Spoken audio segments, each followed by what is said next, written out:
Nous avons deux questions bien similaires. Une est quelle conscience travaille avec nous en ces moments? Et l'autre est comment nous considérons la hiérarchie spirituelle ici à Figueira. Bien, les consciences qui travaillent avec nous sont les hiérarchies spirituelles, les membres de la hiérarchie ou ces consciences élevées qui peuvent être du domaine planétaire ou aussi du domaine solaire ou même plus ample. Si nous retirons quelques noms qui sont dans le glossaire ésotérique, il manque de nombreux noms connus, et comme ils ne sont pas dans le glossaire, nous ne le plaçons pas ici. Parce que vous savez où trouver des données en relation à ces hiérarchies et comprendre plus profondément quelle conscience travaille avec nous, ce qu'elles font et ce que nous devons à elles et ce que nous pouvons faire pour collaborer avec elles. Toutes sont dans le glossaire.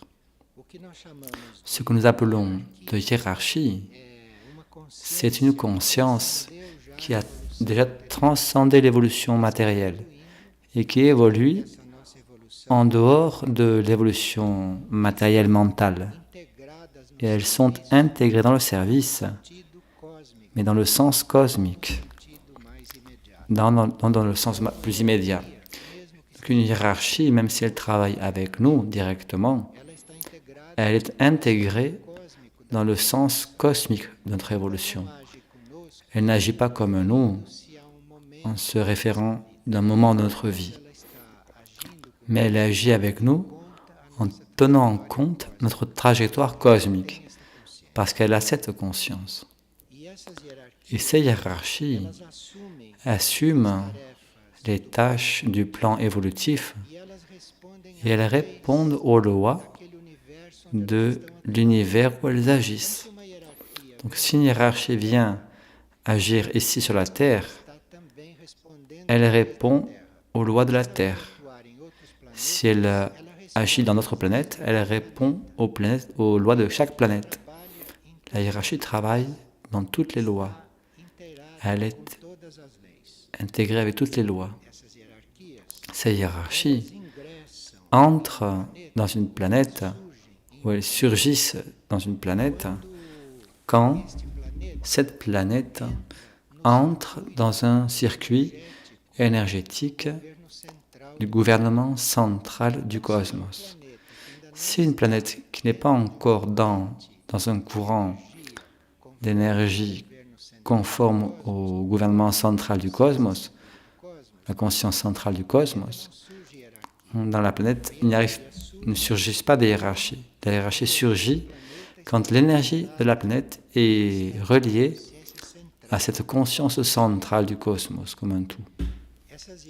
Ces hiérarchies, alors, connaissent le dessein pour la planète, connaissent le destin de la planète, commencent alors à stimuler la planète et tous les êtres qui sont sur la planète pour suivre la direction de ce dessein.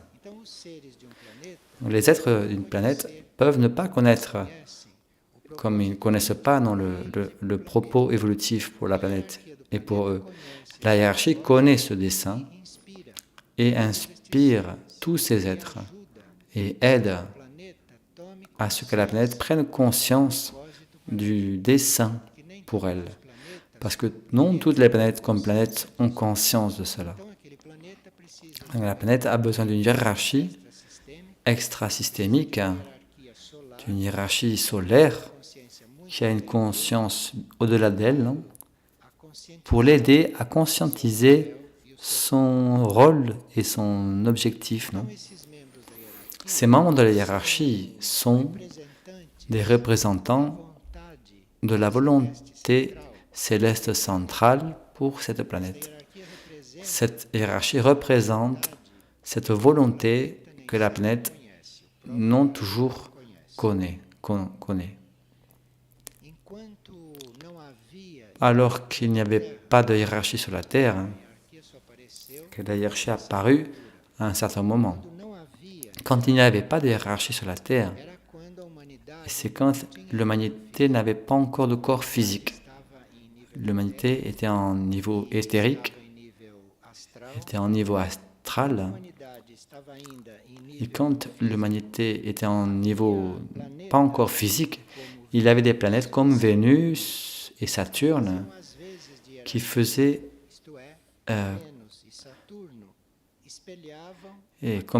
comme une hiérarchie. Ils reflétaient le dessin, non, pour la Terre, énergétiquement et comme un miroir. Et cela s'est passé à travers ces deux planètes sans qu'il y ait de hiérarchie ici, jusqu'à la seconde race humaine, qui n'était pas physique. L'homme n'a pas commencé dans le plan physique. L'homme était éthérique, non physique. Seulement à la seconde race, qui n'était pas encore physique, qui a commencé à surgir la hiérarchie, qui venait d'autres planètes, d'autres plans, non d'ici. Mais quand cette hiérarchie a commencé, elle ne s'est pas introduite dans tous les plans du monde. C'est pour ça qu'elle dit qu'on dit qu'elle a seulement commencé la troisième race, parce que la troisième race humaine, qui a finalement été physique, la hiérarchie s'est introduite dans tous les plans. Mais rigoureusement, elle était déjà présente avant, mais pas dans tous les plans. Donc il y a eu la préparation pour que la race humaine entre dans le plan physique. Ça a été un grand travail immense de la hiérarchie. Il y a eu cette préparation de la race humaine pour se matérialiser. Et ensuite, il y a eu un travail encore plus fort et important qui a été la matérialisation de nos atomes permanents. Parce qu'avec la matérialisation de nos atomes permanents, nous pouvons reconstruire des corps en chaque incarnation. Tout cela a été le travail de la hiérarchie quand a commencé la matérialisation de l'humanité. Cela a été important pour tout cela. Les centres planétaires, le centre planétaire Ibera, nous avons déjà étudié quelques fois, parce que Ibera, comme centre énergétique planétaire, a été la base sur laquelle la hiérarchie s'est appuyée pour faire tout ce travail de matérialisation de l'atome permanent humain, pour que l'humanité prenne forme. Non? Cela a été très important aussi, l'action du centre Ibera, parce que cela a rendu possible la matérialisation dans le plan physique de ce qui était le Seigneur du monde de cette époque. Le Seigneur du monde était dans les plans très intérieurs, très profonds. Et avec ce travail de la hiérarchie de Ibera, de travail sur les atomes, il y a eu une reformulation, une vitalisation de tout l'éthérique planétaire. Et le Seigneur du monde, qui était la conscience du monde, non, a pu arriver jusqu'au plan éthérique. Et avec cela, il a pu venir aussi d'autres planètes, quelques énergies, ou quelques êtres, ou quelques consciences, qui sont venus créer la possibilité de ces êtres humains avoir une âme, avoir un moi supérieur. Tout cela était le travail de cette hiérarchie, avec ces flammes, ou ces feux, ces impulsions, qui venaient de la planète Vénus. La hiérarchie installée là, et l'humanité matérialisée, déjà la possibilité de ce nucléo intérieur, ce jeu supérieur, se développer, commencer à réincarner, ce qui faisait une grande différence en référence au règne animal sur cette planète. Et à partir de là, la hiérarchie s'est établie. Au début, elle était formée par des consciences extraplanétaires ou extragalactiques, et a commencé alors, ici, à se développer des travaux pour que la vie de la planète s'élève, pour que la vie de la planète ne reste pas dans ces niveaux préhistoriques que vous connaissez. L'élévation de la vie, l'élévation du contenu de la vie dans tous ses sens a une tâche de cette hiérarchie là sur la planète. Depuis le début, la hiérarchie a cherché à transformer, à valoriser tout ce qui était commun, tout ce qui était normal, en quelque chose de plus valeureux, de plus riche, de plus élevé. Alors, il n'y a pas de contact avec la hiérarchie sans élévation. C'est un des buts de la hiérarchie, une tâche de la hiérarchie, élever tout ce qu'elle touche, élever en qualité, en valeur, tout ce qui se relationne avec elle. C'est aussi un travail de la hiérarchie, transformer tout ce qui est normal en quelque chose de bien significatif. Tout ce qui a sa trajectoire normale, qui a un niveau déterminé de manifestation, de conscience, c'est le travail de la hiérarchie de transformer cela en quelque chose de significatif, qui agit, qui va au-delà de ce niveau de neutralité, disons ainsi. Et depuis le début jusqu'à aujourd'hui, la hiérarchie perfectionne le travail d'approximation de la conscience de la Terre, la conscience de la planète, à la conscience du cosmos, la plus grande conscience. Et tout ce qui est dans la conscience de la Terre, tout ce qui fait partie de cette conscience planétaire, la hiérarchie stimule pour qu'elle fasse le pont avec une conscience extraterrestre, au-delà de cette Terre. De temps en temps, il y a nécessité qu'une conscience comme cela prenne un corps physique pour être entre les hommes. Et aussi, avec son énergie, toucher ce matériel physique où les hommes sont et transmettre là, introduire une autre vibration, un autre rythme. Donc une hiérarchie peut éventuellement incarner pour qu'elle, en arrivant là, jusqu'au corps physique, elle donne une autre dynamisation à ce matériel physique, un autre sens à tout ce matériel. Et pour que cela se passe, une hiérarchie doit se limiter beaucoup. Aucune hiérarchie peut incarner comme elle est. Ce qui incarne dans les hiérarchies, c'est un prolongement, c'est un fil qui descend et incarne. Parce qu'une hiérarchie, une conscience hiérarchique ne n'entrerait pas dans un être matériel et physique.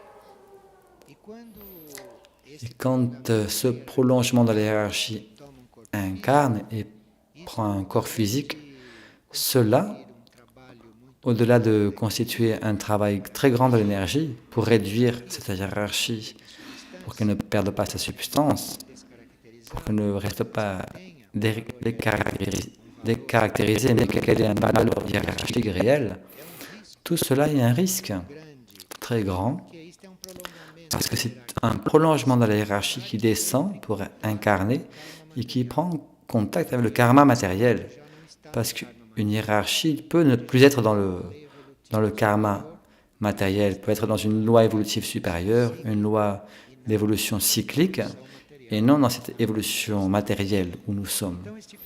Alors ce karma matériel touche ce prolongement, et cela est très délicat, parce que là, la hiérarchie reste reliée éventuellement avec un fait important à une planète, des choses qui n'ont toujours été. Quand une hiérarchie incarne dans un véhicule que c'est pour elle, qui n'a pas été fait exactement pour elle, mais qu'elle occupe un véhicule qu'elle a été donné, cette hiérarchie assume le karma de ces véhicules.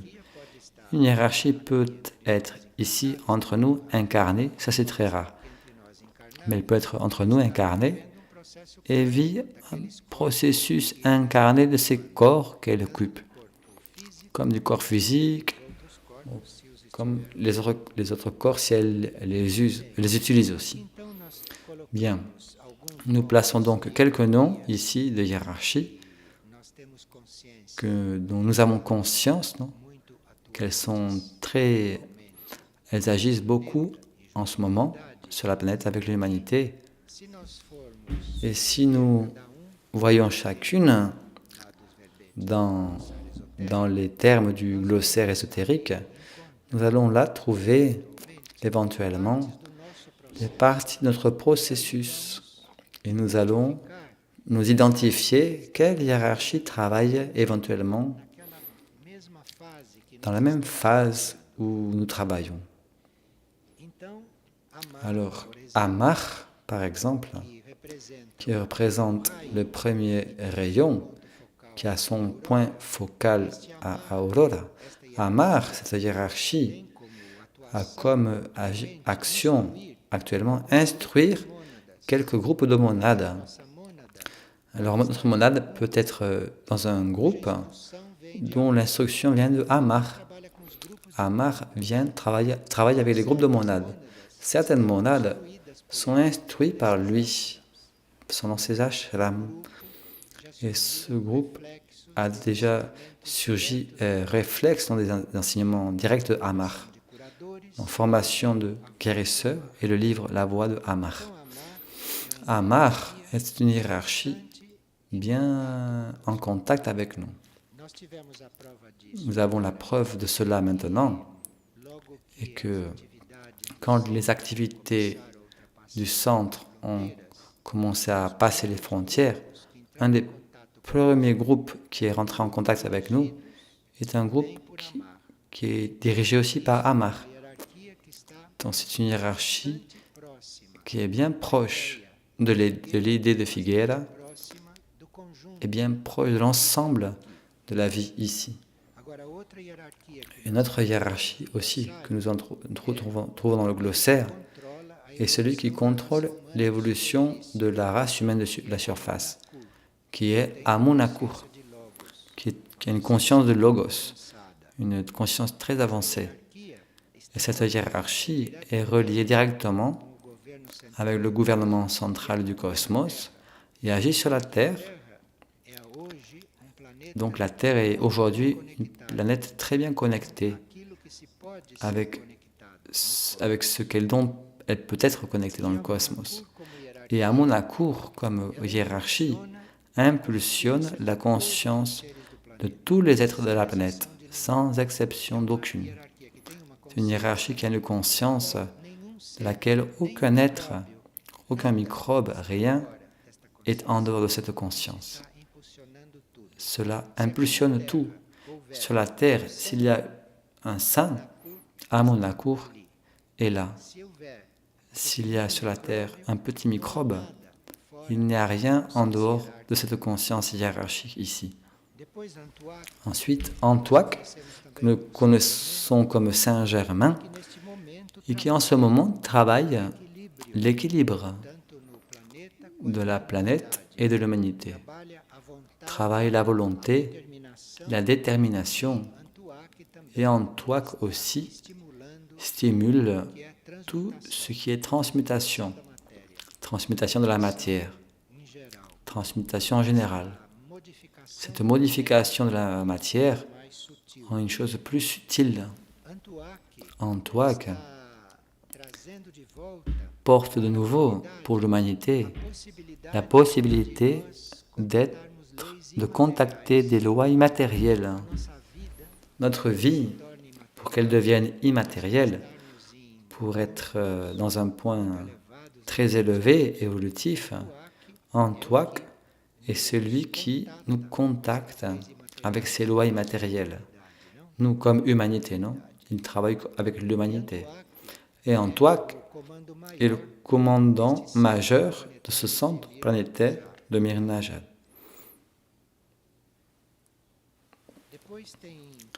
Ensuite, il y a Ashtar, qui est une branche de la hiérarchie christique, qui est une source d'instruction pour l'humanité. Il y a beaucoup d'êtres de la hiérarchie Ashtar sur la Terre. Ashtar Ashgaran et Ashtar Sheram sont les plus connus, ceux qui se manifestent le plus. Ashtar Ashram rayonne le nouveau patron de la vie spirituelle. Parce que la vie spirituelle sur la terre est une vie spirituelle primitive et Ashtar Ashram rayonne ces nouveaux patrons dans le champ des monades et dans la vie spirituelle de la terre d'un mode général. Et Ashtar Sheran, qui est une autre hiérarchie Ashtar, qui conduit les forces involutives en dehors de la Terre. La Terre contient de nombreuses forces involutives, comme nous le savons, et Ashtar Sheran maintient cet équilibre, ce contrôle.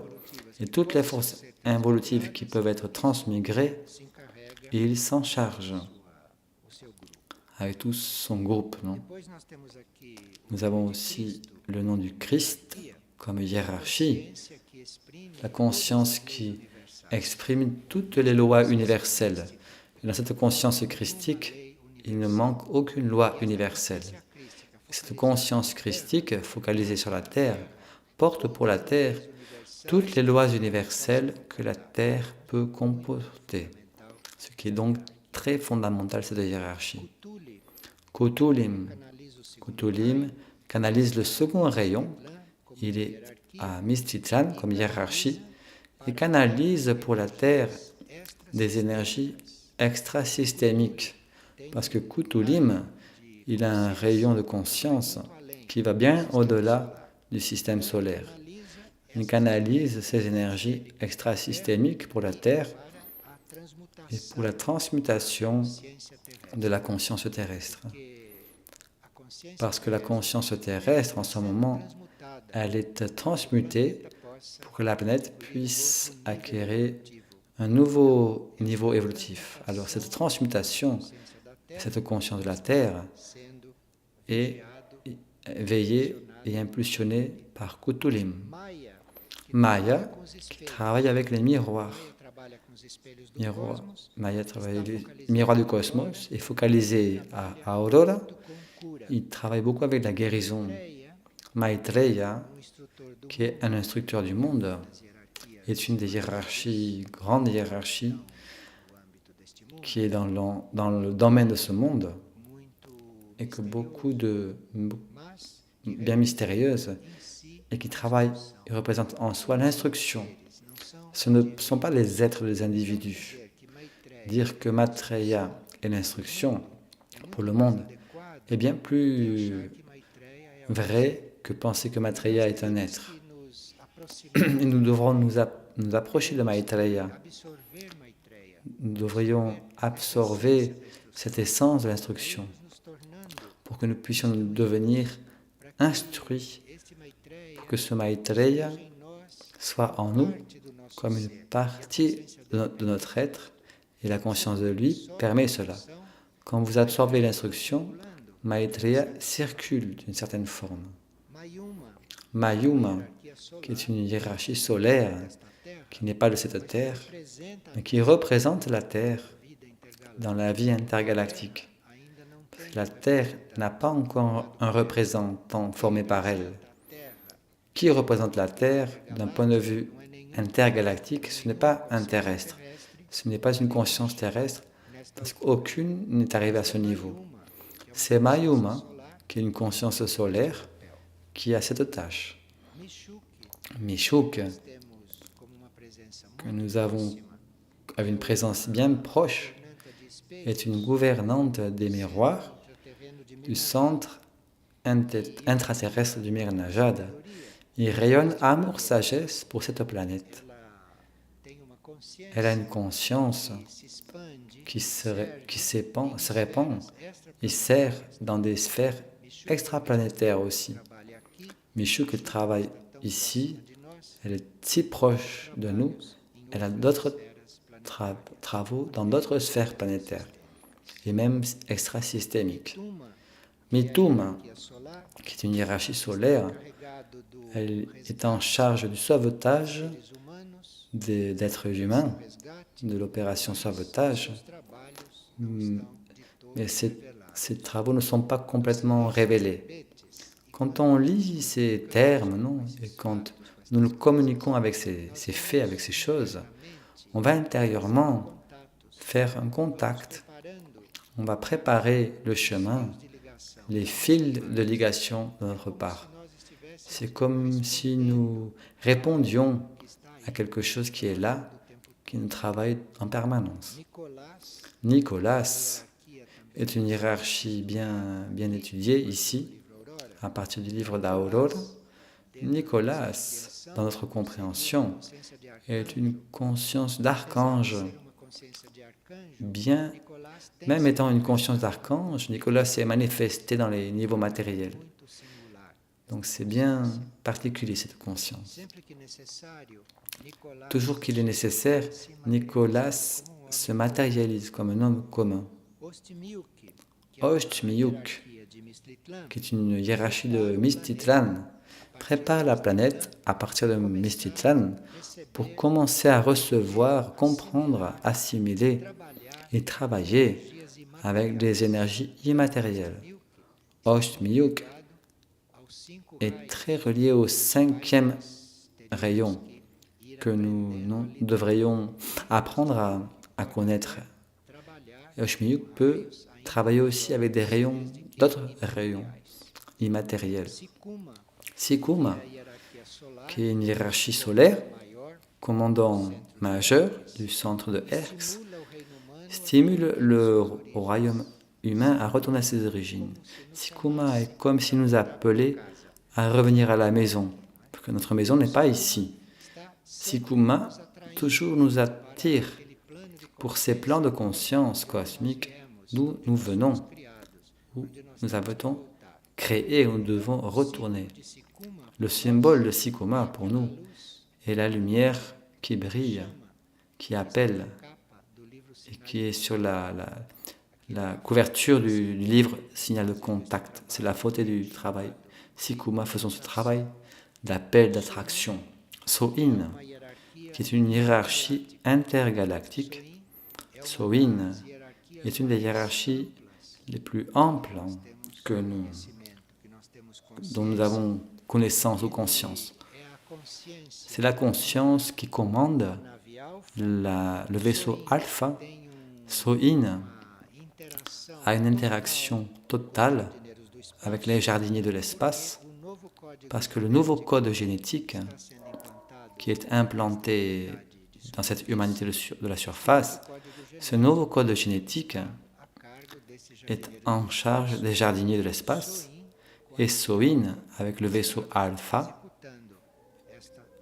exécute cette tâche.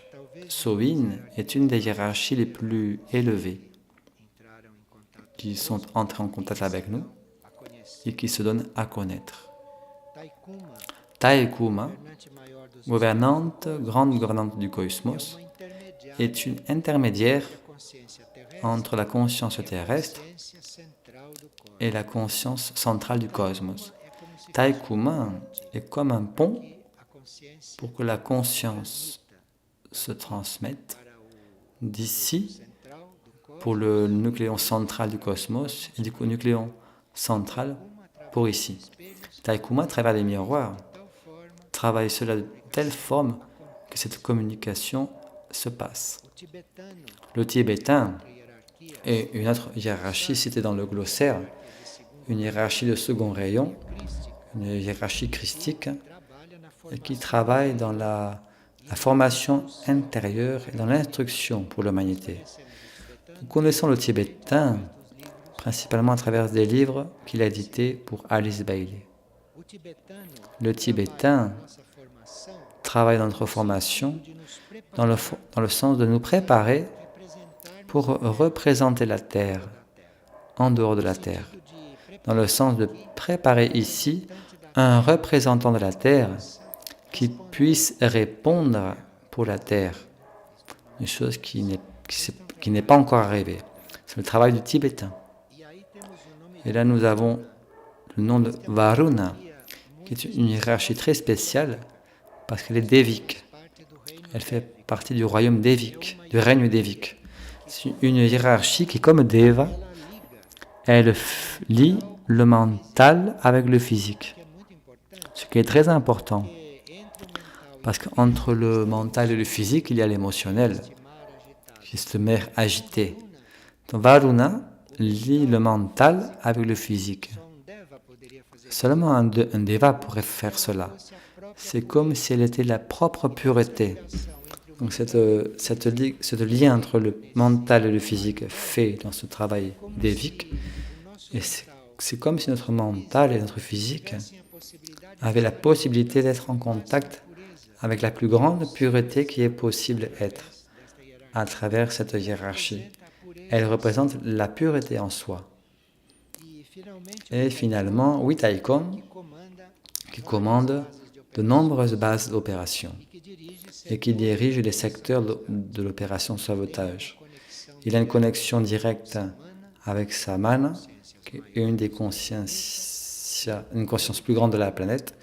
Et c'est Witaikon qui détient le modèle et l'archétype pour les moyens de communication là sur la planète. Certains recours techniques sont assez avancés et cette hiérarchie compte comme le développement de la conscience planétaire et humaine pour pouvoir développer plus les communications. Il y a beaucoup de communications qui sont encore pour être révélées, mais attendent un peu plus de développement de la conscience humaine.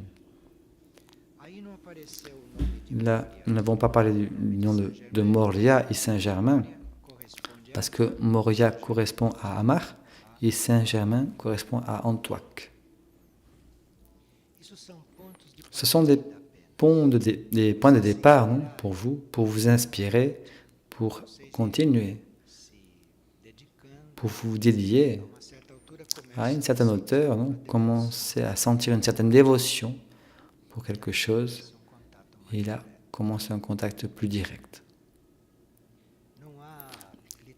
Il n'y a pas de littérature, de livre sur ces sujets, de cet ancien.